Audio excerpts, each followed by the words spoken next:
تا تو از راه رسی شاعران شعر سراید، قوم مردان مبارز به این شهر بیاید.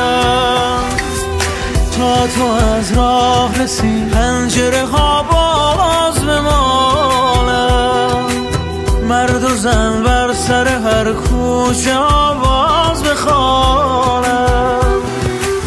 خالی از لطف نباشد گذری کنی از این کوچه بنبست، خالی از لطف نباشد بر دل غم زده ما بکشیده است. من توقع ندارم هم نشینم شبیه حضرت دریا، خالی از لطف نباشد بزنی موجی بر این ساحل تنها.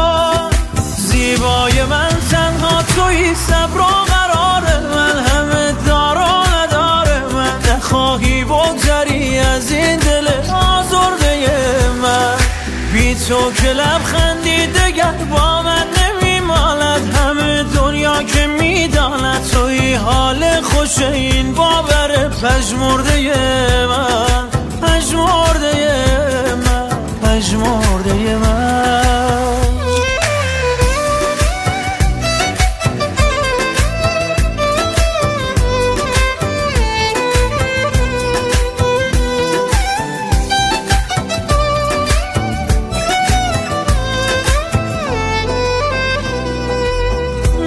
شبگرد کجا، صورت ماه تو کجا، شب بیرور کجا، زلف سیاه تو کجا.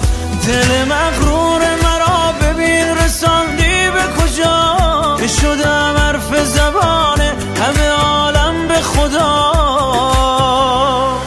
زیبای من تنها تویی، صبر و قرار من، همه دار و ندار من. نخواهی بگذری از این دل آزرده من، بی تو که لبخندی دگر با من نمیماند. همه دنیا که میداند تویی حال خوش این باور پژمرده من، پژمرده من، پژمرده من.